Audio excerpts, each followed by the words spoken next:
নমস্কার, আপনারা দেখছেন নিউজ নাও। আমি রয়েছি সংযুক্তা। চোখ রাখবো এই মুহূর্তের সংবাদে। পণ্য পরিষেবা কর অর্থাৎ জিএসটি সংগ্রহের ক্ষেত্রে সর্বশেষ অক্টোবর মাসে ত্রিপুরা থেকে আদায় করা হয়েছে 105 কোটি টাকা। 2023 সালের অক্টোবর মাস থেকে তা 15% বেশি বলে পরিসংখ্যানে উল্লেখ করেছে কেন্দ্রীয় সরকার। অক্টোবর মাসে পণ্য ও পরিষেবা কর বা জিএসটি সংগ্রহের পরিমাণ বাড়ল 9%, আর তাতে 1,87,000 কোটি টাকা দাঁড়িয়েছে জিএসটি সংগ্রহের পরিমাণ। এই পরিমাণ এখন পর্যন্ত দ্বিতীয় সর্বোচ্চ বলে পরিসংখ্যানে উল্লেখ করেছে কেন্দ্রীয় সরকার। অক্টোবর মাসে সবচেয়ে বেশি 31,030 কোটি টাকার জিএসটি সংগ্রহ করেছে মহারাষ্ট্র থেকে। এক্ষেত্রে ত্রিপুরা থেকে আদায় করা হয়েছে 105 কোটি টাকা, যা গত 2023 সালের অক্টোবর মাসের জিএসটি থেকে 15% বেশি বলে পরিসংখ্যানে উল্লেখ করেছে কেন্দ্রীয় সরকার। প্রধানত অভ্যন্তরীণ বাজারে বিক্রি বাড়ার কারণে জিএসটি সংগ্রহে এই বৃদ্ধি বলে দাবি করেছে কেন্দ্রীয় সরকার। বর্তমানে আমদানি করের আয় প্রায় 4% বেড়ে দাঁড়িয়েছে 45,096 কোটি টাকা। শুধু তাই নয়, অভ্যন্তরীণ লেনদেন থেকে জিএসটি 10.6% বেড়ে 1.42 লক্ষ কোটি টাকা হয়েছে বলে পরিসংখ্যানে জানিয়েছে কেন্দ্রীয় সরকার।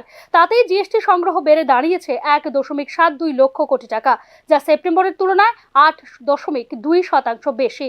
কেন্দ্রীয় পরিসংখ্যান অনুসারে এপ্রিল মাসে জিএসটি সংগ্রহের পরিমাণ ছিল 2.10 লক্ষ কোটি টাকা, যা এখনো পর্যন্ত সর্বোচ্চ।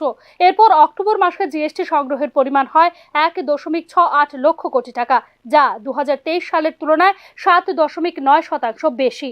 তবে এপ্রিল থেকে অক্টোবর পর্যন্ত মোট সংগ্রহ 9.4% বৃদ্ধি পেলেও তা 2024 অর্থবর্ষের তুলনায় 11.4% কম। বাজেট অনুযায়ী কেন্দ্রীয় জিএসটি সংগ্রহের পরিমাণ 11% বাড়বে। তাই পুরো বছরের কেন্দ্রীয় জিএসটি 9.11 লক্ষ কোটি টাকায় পৌঁছাতে গেলে 2025-এর বাকি মাসগুলিতে 11.4% বৃদ্ধি করতে হবে জিএসটি সংগ্রহের পরিমাণ। বলা বাহুল্য, অক্টোবরে অভ্যন্তরীণ লেনদেন আদায় 10.6% বাড়লেও আমদানি আদায় বেড়েছে মাত্র 3.9%। এপ্রিল থেকে অক্টোবর পর্যন্ত এই হার যথাক্রমে 10.5% এবং 6.3% ছিল বলে জানিয়েছে কেন্দ্রীয় সরকার। এদিকে জিএসটি সংগ্রহ বৃদ্ধি পেলেও সাধারণ মানুষের অবস্থার উন্নতি তেমন একটা নেই বলেই মনে করছেন অর্থনৈতিক তথ্যবিজ্ঞ মহল। খাদ্যপণ্য মূল্যের অত্যাধিক মুদ্রাস্ফীতি বিশেষ করে নিম্ন এবং নিম্ন মধ্যবিত্তদের জীবন জীবিকা ব্যাপক প্রভাব ফেলেছে বলেই মনে করছেন অর্থনৈতিক বিশেষজ্ঞদের একাংশ।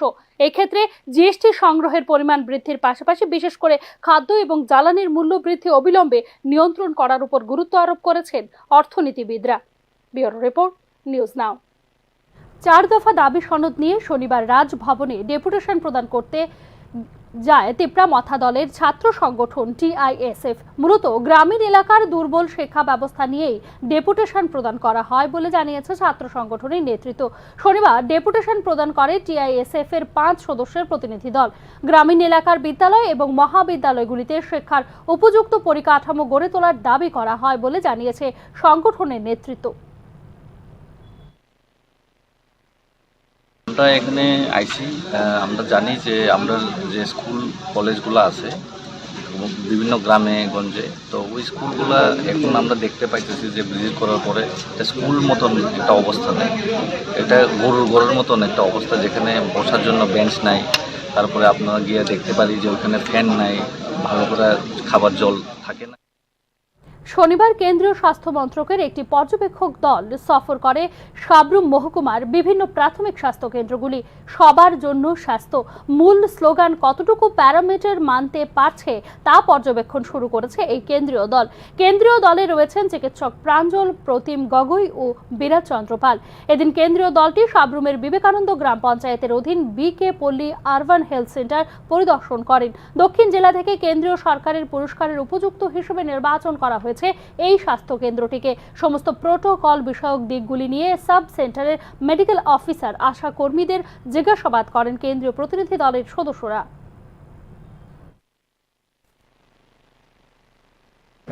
আয়ুষ্মান আরোগ্য মন্দির হিসেবে এখন ব্র্যান্ডিং হয়েছে, ওটাতে আমাদের কিছু অ্যাসেসমেন্ট করতে ন্যাশনাল লেভেল যে আমাদের সার্ভিসগুলো দিচ্ছি, যে সব লোকদের যে সার্ভিস দেওয়া হচ্ছে হেলথের তরফ থেকে, যে কোনো রকম প্রিভেন্টিভ হোক প্রমোটিভ হোক বিভিন্ন ধরনের সার্ভিস দেওয়া হচ্ছে। এই সার্ভিসগুলো যে দেওয়া হচ্ছে এগুলো একটা স্ট্যান্ডার্ড, এটা যে গভর্নমেন্ট অফ ইন্ডিয়া একটা স্ট্যান্ডার্ড ঠিক করেছে, ওই স্ট্যান্ডার্ডে দেওয়া হচ্ছে কি না তার জন্য একটা অ্যাসেসমেন্ট করতে হয়। তো এটা বিভিন্ন স্টেপ থাকে। প্রথমে আমাদের নিজেরা নিজেদের অ্যাসেসমেন্ট করি, এরপর আমরা ডিস্ট্রিক্ট থেকে এসে অ্যাসেসমেন্ট করি, এরপরে স্টেটের থেকে আসে, এরপরে অন্য স্টেট মানে হয়তো হতে পারে। কোনো প্রত্যন্ত এলাকা নয়, জল সংকটের থাবা এবার খোদ রাজধানী আগরতলায়। দুর্গাপূজার পর থেকে রামনগর এলাকায় চলছে পানীয় জলের সংকট। এলাকাবাসীদের অভিযোগ, এই বিষয়ে যোগাযোগ করা করে জলের কোনো সমস্যা নেই বলে জানিয়েছে শিশু বিহার ওয়াটার সাপ্লাই অফিস থেকে। বেআইনিভাবে মোটর দিয়ে জল চুরির কারণে জলের এই সংকট বলে অভিযোগ স্থানীয় এলাকাবাসীদের।